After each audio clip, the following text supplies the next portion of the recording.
There are now multiple investigations underway as the Attorney General Barr is working hard to hold our government bureaucracy accountable, to fix this mess that were created by some, those that would rig an investigation, those that tried to rig with Russian lies a presidential election, those that tried to bludgeon and unseat a duly elected president.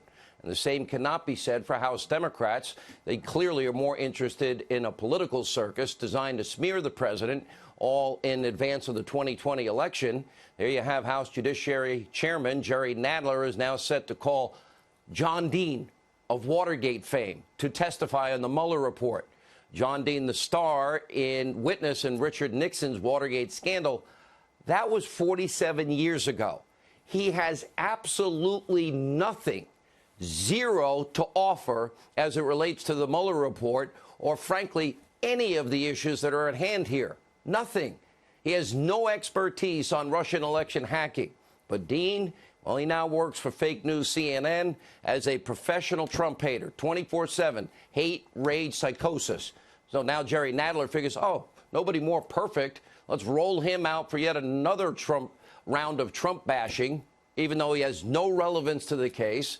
And by the way, if you're like most Americans and you don't watch fake news CNN or conspiracy TV MSNBC, here's a small sample of the great insight, the great knowledge, the great objective analysis of Jerry Nadler's star witness and what he will bring to Capitol Hill and the circus that he's throwing over there. Take a look.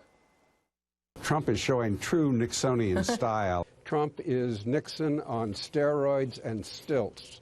If I had to channel a little of Richard Nixon, I think he'd tell this president he's going too far. This is the sort of stuff of a banana republic. This is what an autocrat does. Frighteningly dictatorial. He's thinking like Putin would think. So why would Jerry Nadler promote an obviously angry, washed up, far left, extreme leftist CNN hack to perform in front of his partisan circus? Intel chairman Adam Schiff, well, he's busy continuing to lie through his teeth as per usual. And today the cowardly Schiff called the Attorney General Barr the second most dangerous man in the country. Really? Take a look.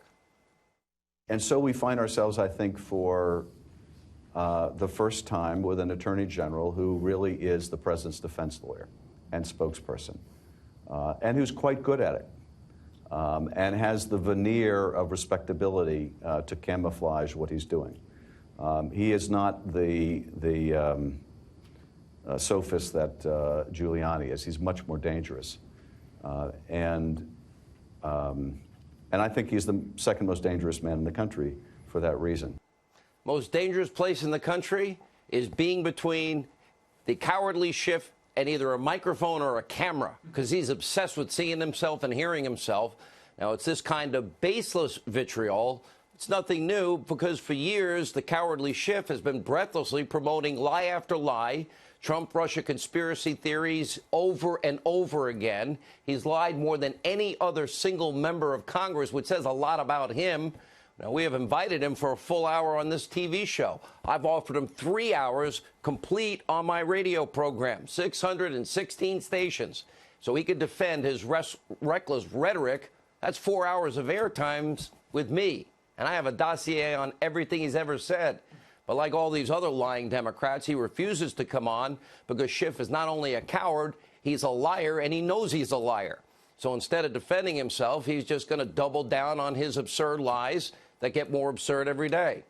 Now, maybe he'll even invite fellow conspiracy theorist Rachel Maddow to the Hill, the two biggest liars in the country together in one place at last. Now, if CNN's John Dean can testify and he has nothing to offer, I guess anything at this point is possible. Of course, Maddow could use the publicity because her ratings, as well as CNN ratings, have taken quite a dive since their lies and conspiracy theories for 2+ years have been exposed. Now that the American people no longer trust NBC's chief conspiracy theorist. By the way, Tom Brokaw, are you proud of this? Take a look. We're about to find out if the new president of our country is going to do what Russia wants once he's commander-in-chief of the U.S. military. We haven't ever had to reckon with the possibility that somebody has ascended to the presidency of the United States to serve the interests of another country rather than our own. What's the corrective to that? How do you remedy that? These are no longer hypothetical questions. This is where we are. The presidency is effectively a Russian op. It is like negative 50 degrees in the Dakotas right now. What would happen if Russia killed the power in Fargo today? Okay. Anyway, sadly, Maddow's delusion is not uncommon in the so-called mainstream media. In other words, the 99% of the media that spent 2 years lying again and again to the American people. Smearing, lying, besmirchment, conspiracy theories, fake news, you name it, they dominate coverage on the 3 networks, Washington Post, New York Times, CNN, MSNBC, and any other basic outlet out there.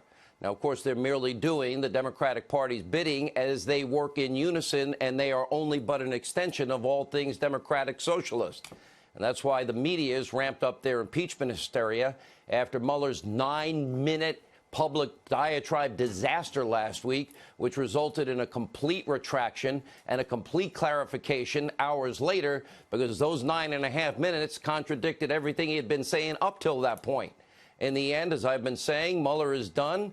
This whole Mueller investigation is over. It's finished, confirmed by the Attorney General. The president is guilty of 0 crimes.